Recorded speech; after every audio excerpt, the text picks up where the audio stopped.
Then they went out and hired a bunch of therapists. And then now these therapists are getting laid off. They're losing their jobs, which has a real impact on them and their clients as well. I will say not all startups, not all technology companies are bad either. Hello. Welcome to today's session of Selling the Couch. I hope you're doing well, having a fantastic day. So today's podcast session is a conversation I know is happening in many of our minds. It's definitely happening in mine, especially as we, continue to think about STC. And before I share kind of my experience with it, the topic we're talking about is navigating this world now that there's so much money getting thrown in the mental health tech startup space, right? So practically, as a therapist that is in private practice, there are a ton of companies from, well, let me take a step back. Traditionally, right, there's been, like electronic health record companies, website designers, marketing. That's kind of the general sort of umbrella of companies that have come and joined with therapists in order to support the good work that we're doing in the world. But the pandemic changed everything. There is now billions billion with a B of dollars being invested in the mental health startup space every year. I'm joined today by my friend Michael Fulwiler. Mike is the head of brand marketing over at Herd, which is a company that helps therapists with their bookkeeping needs. But more than that, Mike has become a friend. It's somebody that I have relied on a lot as I navigate this interesting world with STC, because, for me, being a psychologist, doing this podcast, in many ways, I see myself as a steward, a gatekeeper between these companies and our field. In some ways, I don't know if it's the right word, but I almost see myself as a protector. And just to be like even fully transparent, I've had, five-figure podcast sponsorships, $40,000-$50,000 podcast sponsorships that I have turned down because I just didn't align with some of the things that the company was doing. And, there's the old phrase that my grandfather used to tell me, which is, all money's not good money. And I'm not like saying this as like I'm, some pinnacle of morality or something like that, but more just to share that this is a real thing, and that I'm struggling with. It's something that a lot of clinicians are struggling with. So practically, a lot of clinicians get emails like, hey, we're doing this. We saw that you had a private practice, consider checking out our new piece of insert software or insert, we can reimburse at this rate, whatever it is, right? How in the world is a clinician supposed to navigate this? And that's the conversation that we're having today. So Mike and I are covering a whole bunch of different stuff. So we start out with actually some of the data when it comes to these like mental health tech startup space. The numbers will blow your mind, especially going from the year before pandemic, the year of COVID 2020, 2021, like these numbers are just staggering. And the second question, or the second area that we're going to be navigating, is the reality is 90% of startups, just in generally in Silicon Valley, fail. And how in the world are we as clinicians supposed to figure out whether a company will or won't fail when there are people way smarter and way more experienced with this stuff, and they themselves can't even predict it? So, and I think this part of the conversation is just an interesting one. We wrap up with two areas that I feel like are so important. The first one is client data privacy, and how do we, and Mike's sort of experience working and what he sees in the landscape when it comes to data privacy, and more importantly, the questions that we as therapists should be asking when it comes to data privacy. And we wrap up with the top 3 areas or the top and related questions within those areas that therapists should be asking before we buy or sign up for a product or service. Side note, one of my dreams has always been to go back into private practice. I've resisted just because we have a young child and it's like extremely difficult, or I'm just not, wired to run 2 different businesses, STC and private practice. But I'll share more in the outro of like, this is something that I'm sort of thinking about for this reason itself. So we'll jump today into today's conversation. Here's my conversation with Michael Fulwiler. Hey, Mike, welcome to Selling the Couch. Thank you so much for having me on. I noticed you got your podcasting voice on. It's nice. I do, yeah. I brought that one for you today. Yeah, you gotta, when you come on the STC podcast, you gotta bring the podcast voice, right? And but on a serious note, I am incredibly grateful for our friendship over these past couple of years. I think we first connected on Twitter, and then,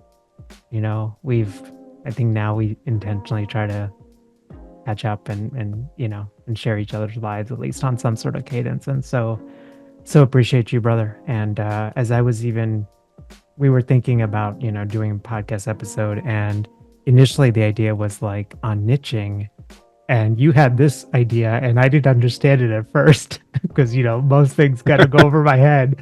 And you said, well, think about it this way. I was like, oh, yes, we should totally talk about this. And so I'm incredibly grateful for you, for our friendship. And I'm grateful that we get to have this conversation because it's a weird time, especially in this post-pandemic. And, there's a lot of money getting thrown into the mental health space. So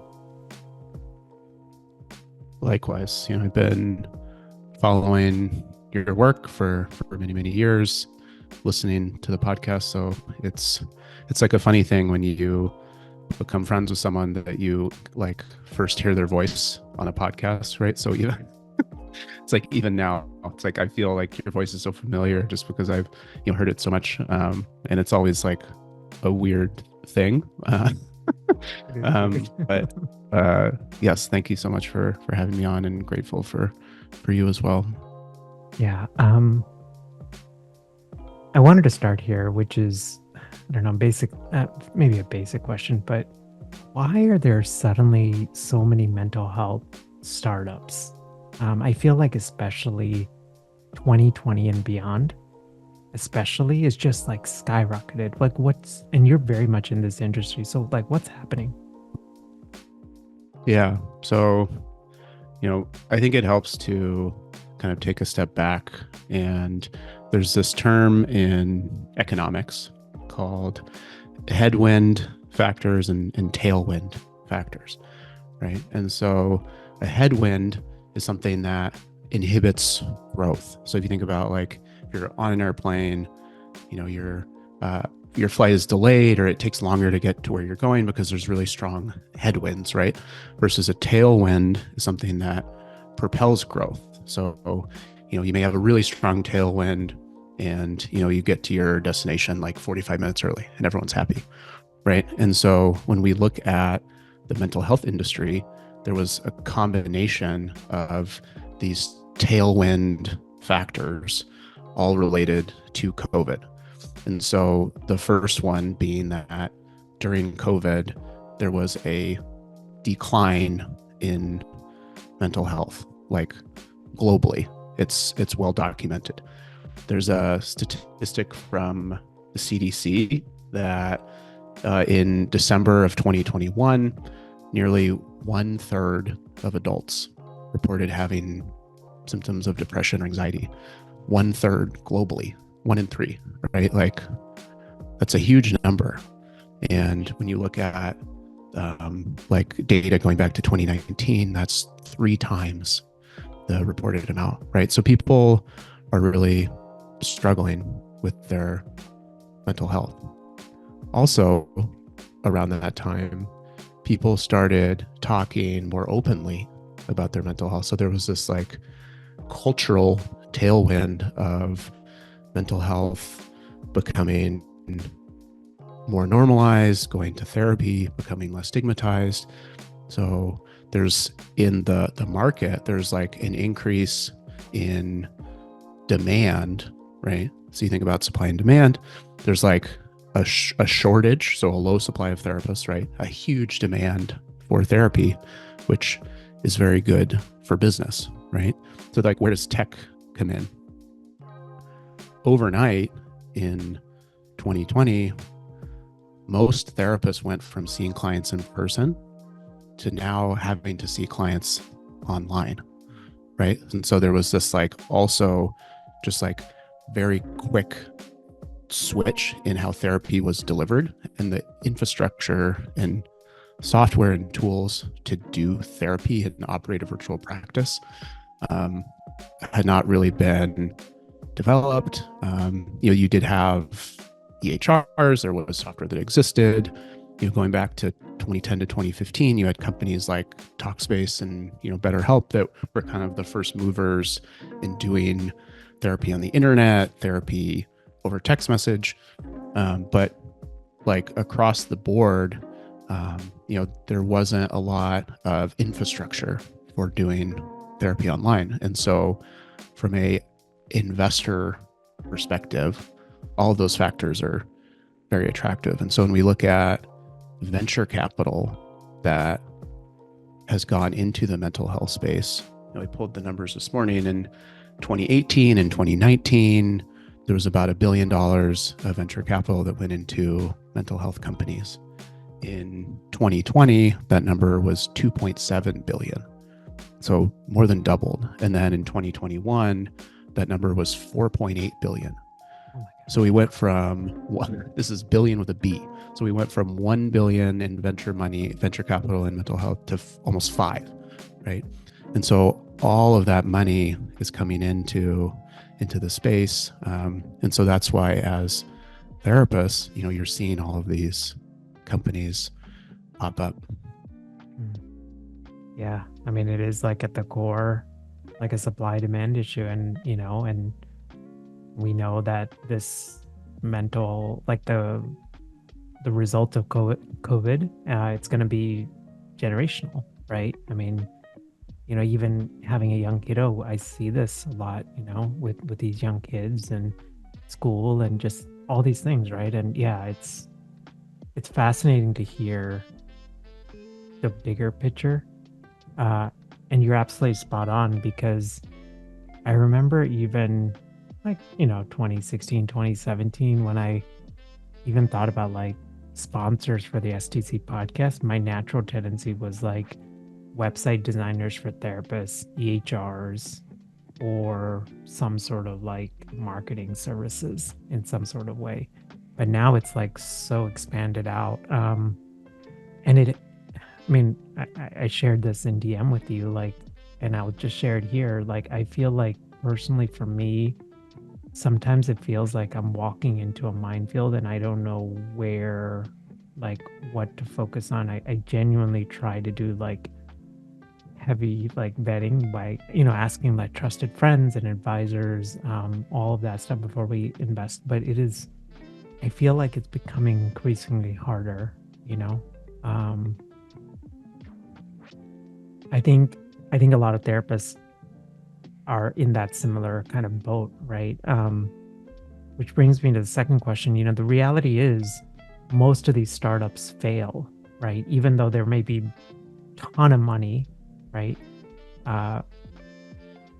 There's a good chance they fail. So how should a clinician think about this, especially if they're like thinking about signing up for something, but they're not even sure if that company is going to be around in a couple of years? It's a real risk. I mean, the data shows that 90% of startups will fail, right? And so absolutely, if you're working with or signing up for one of these tech companies to help you get credentialed and take insurance, and then 6 months from now that company goes out of business, now you no longer are paneled with those insurance companies, your clients can't work with you, right? Like it's a real problem. And what we've seen as well in the industry, especially as the market has corrected itself over the last couple of years. So, I mentioned in 2021, there was 4.8 billion venture capital went into mental health. In 2022, that number dropped back down to 2.1. So it's kind of on the downturn. And so what happened is a lot of these companies in 2021 who raised a ton of money, they went out and hired a bunch of therapists, right? And the way that startups work when you take venture funding, so you take VC money, right, is you raise a bunch of money and you're operating at a loss. There's something called your burn rate, where you're basically like, you raise a bunch of outside capital, you build up your team, you hire a bunch of people, but you're not profitable, right? You're just spending money that you've raised. So you have like a certain amount of cash in the bank, and you have what's called operating capital. Maybe it's 12 months, maybe it's 16 months. And the goal is you either get to profitability or you have to go out and raise more money and then hopefully get to profitability, or you go public and you may never even reach profitability. Uber is a great example. Uber, people may not know this, but Uber wasn't even profitable when they went public, right?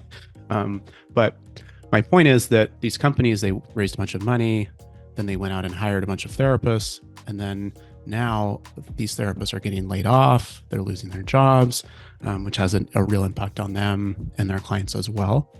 And so I will say that not all startups, not all technology companies are bad either. I think there are certain companies who take a riskier kind of approach to growth. Maybe they outspend and they end up in a situation where they need to downsize. But if I was a therapist and I was considering either contracting or working for one of these companies, I would really love to understand their mission, their vision, their values. Like, are they in it for the right reasons? What is their thinking around privacy and ethics and things like that? And I think therapists in general have good intuition, right? And so really trusting your gut. And if something doesn't feel right, if you have a call and you feel pressured to sign up for the service and it's rubbing you the wrong way, like, I would trust your gut. And the reality is, a lot of companies go out of business. And so I think the risk with startups is certainly higher, but I wouldn't say it's a reason, not to use one of these services or not to work with one of these companies. I will say it also can be an opportunity, especially as a therapist. If you build a relationship with one of these companies, especially early on, you can almost become an advisor to that company, or you can give feedback and, they'll really listen to you. And so you can really have an impact, on that product and how it's built and how they're thinking about it, and maybe even suggest features. And so that can be pretty cool, right? If you're, interested in that and want to be involved in that way, it's kind of a different kind of work, right?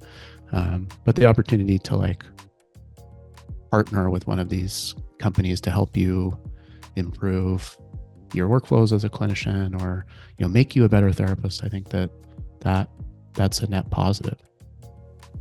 You said a couple of things that I wanted to just circle back on. You said clinicians contract with these companies. So again, this might be a really basic question. So what does that mean? Like they're credentialed through them, like they're doing clinical like work, or what's like the scope of what contracting means? So there are different types of mental health companies. I mentioned kind of the early tech companies to do therapy online were primarily cash pay, right? So you think about like a Talkspace, a BetterHelp, a therapist signs up and clients join. It's really a marketplace model. You think about Uber, right, as the kind of big example. And so those therapists are seeing clients through the platform, and they're paid as independent contractors, as 1099 contractors. And they're paid either a fee per session that they do, or maybe it's an hourly rate. Now there are more companies who are working with payers, and insurance companies. And so as as a therapist, working with insurance can be, very difficult, just the process of getting paneled, and then actual billing insurance. There's a lot of paperwork. You may not get paid for a while. There may be clawbacks where they take the money back from you. They may do an audit on you, right? So insurance as a therapist in private practice is like a huge pain. So there are companies who are, working to kind of help to streamline that process for therapists. And they're able to, because they have large provider networks, they're able to go to insurance companies and they'll say, hey, if we come in network with you, we're going to bring you 10,000 therapists. So they're able to negotiate higher reimbursement rates. And so those therapists are also paid as 1099 contractors as well. There are companies that also employ therapists full time.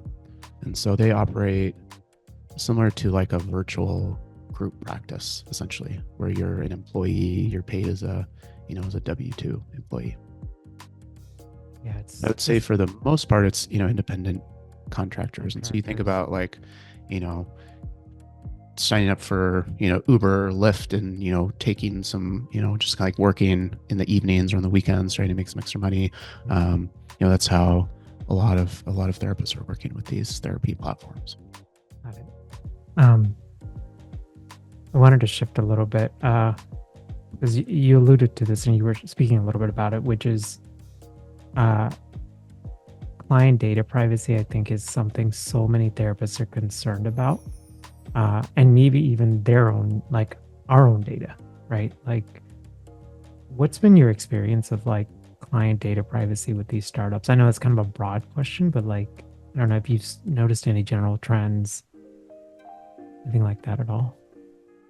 Yeah, it's definitely a valid concern. There have been companies who have done some like sketchy things with client data. Those companies have been well documented. I won't name them here, but definitely do your due diligence. If you're listening to this, definitely just go look it up and kind of do your own research. So what I'll say is that client data and privacy and HIPAA and all of that is very important, right? Like, as a therapist, you do not want to put your license at risk by working with one of these companies. Often the way that these companies work is they're just providing the platform.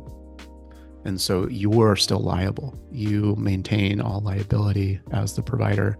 They're just the platform provider, if that makes sense. And so if you're considering, signing up for one of these services as a therapist, I would definitely ask those questions. Like, what data do you collect? What do you do with it? How do you store it? And, if the person that you're speaking to doesn't answer those questions or isn't transparent, then I would say that that's a red flag. And, again, trust your gut there. Something that companies have gotten in trouble about, and it's gone all the way up to the congressional level, is collecting client data and information and then leveraging that data to retarget and run ads against those people on Facebook and Instagram, right? And so they're essentially selling that data to Facebook, right? Oh, wow. So related to like the product they're offering, or just like in general, yeah. So like, if you disclose in your therapy intake form, or maybe in one of your sessions, you talk about how you're struggling with depression, now you're getting ads on Facebook for depression medication, pharmaceutical companies or something, right? Yeah. And so that's not okay, right? So that, like, these companies shouldn't be retargeting you or running ads that are targeting you because of something that you talked about with your therapist. Yeah. Which I think brings me to like sort of our final area. I mean, it is like, it's a lot to navigate.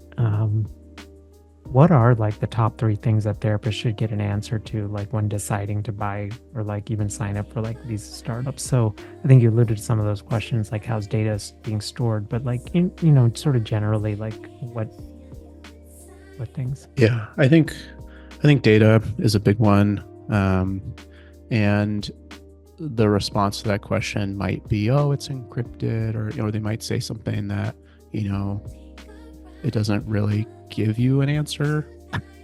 So I think like it's just trusting your gut, and then I think another big one is whether or not there is a therapist or a clinician on their founding team, part of their executive team, part of their leadership team. Like, is there a therapist that's in the room that's helping them to make these kinds of decisions? As a therapist, if I was considering contracting or working with one of these companies that's delivering mental health services, but there's not a mental health professional, that to me feels like a concern. And, some of these companies will have advisors that they'll put on their website, but who knows how like involved they actually are. And so I think asking that question as well of like, hey, like, how do you make clinical decisions?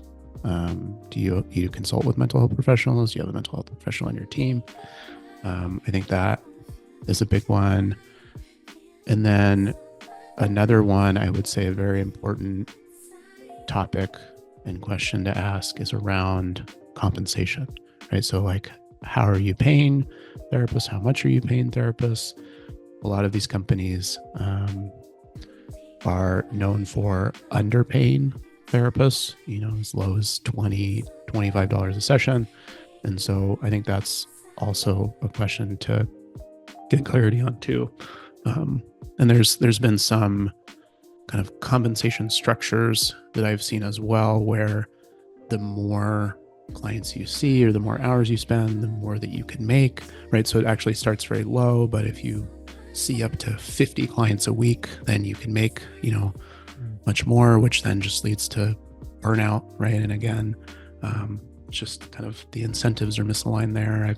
I've also, seen some compensation around like rewarding therapists for retention, which basically means like the longer your client stays using that therapy app or therapy platform, you're compensated as a provider, right? So it's basically you're financially compensated to keep your client in therapy, which depending on your approach, right, like may not be aligned. Like someone graduating from therapy could be a good thing, right? And so it's just also creates this like power dynamic that feels off. And so I think the 3 things I would look at are how these companies are handling data.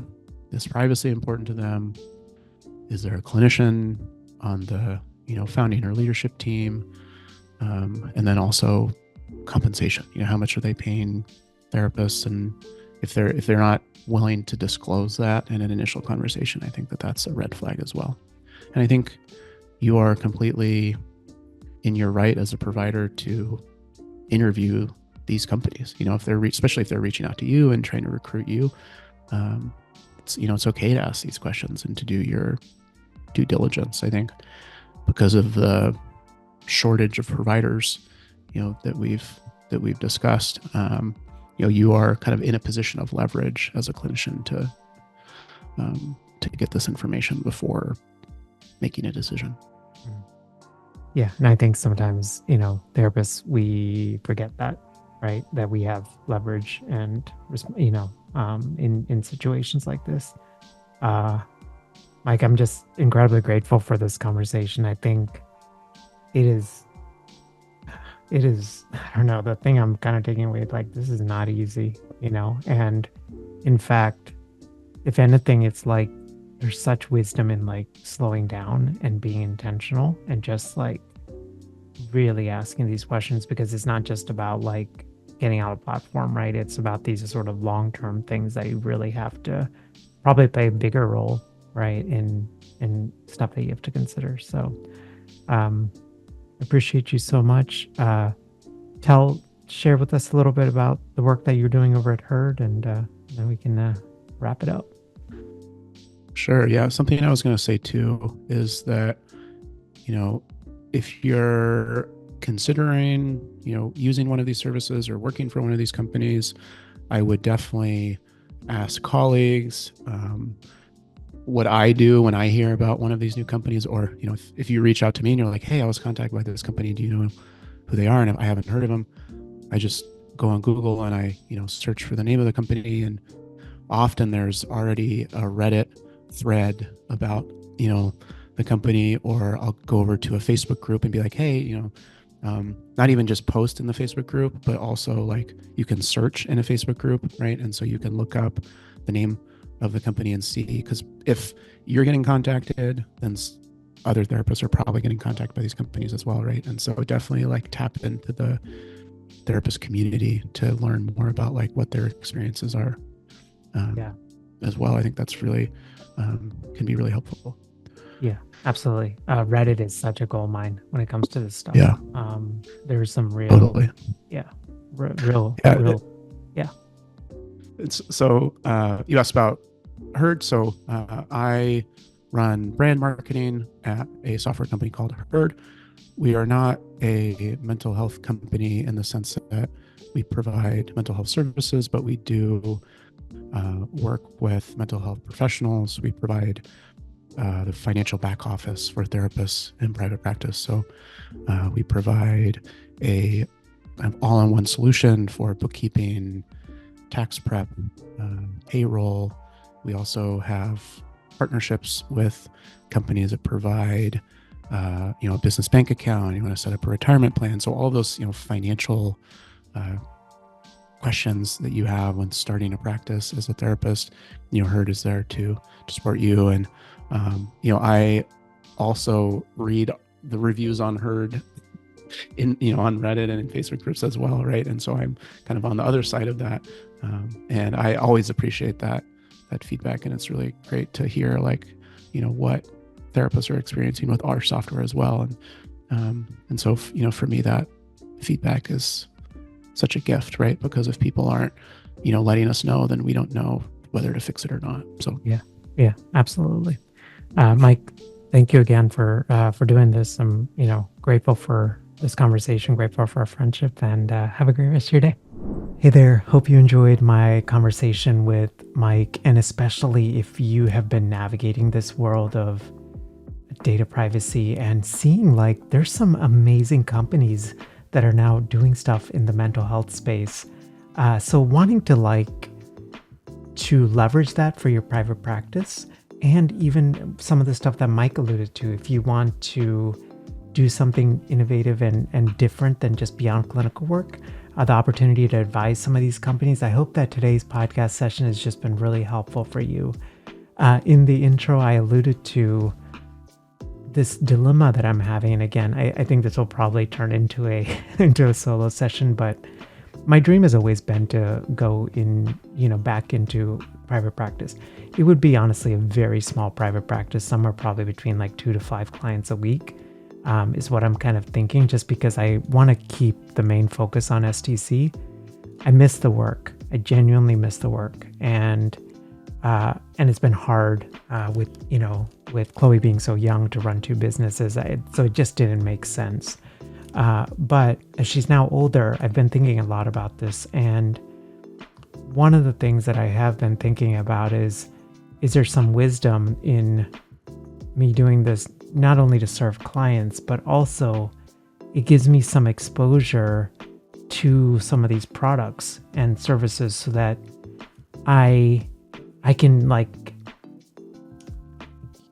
share stuff that I'm learning, so that you can continue to make a more thorough and a more informed decision. Currently, because I'm not doing clinical work, the system I've set up, I think it is pretty good. So the long and short of it is I do some combo. If there's a company that reaches out to me, I'm searching Reddit threads, Facebook groups, just to hear the conversations that are happening with that particular company. I'm also I have a like kind of an informal board of advisors. These are folks that are seasoned clinicians.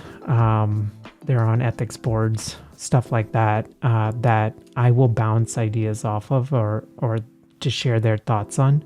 And even like when it comes to like podcast sponsorships, as I alluded to in the intro, I've turned down sponsorships just because there was no way I was going to take money, knowing that they had something that was a deceptive practice and that could actually cause harm to somebody listening. Just because, I don't know, at the end of the day, that all we have is our word is so powerful, right? And not that I've like figured this out or that I will navigate all of this perfectly, but I just wanted to at least share that. Again, sometimes I feel like I'm sharing this because I'm like like pinnacle of morality or something, but it's not my intent at all. It's more to share, like, these are really hard things. And, these are things that I didn't fully anticipate when I started STC. And so just wanted to be open and human about that. So hope you enjoyed this conversation. And if you did, let's connect on LinkedIn, because I think I would love to kind of especially hear your experiences and some of the things that you're navigating. Have a great rest of your day, and I'll see you soon.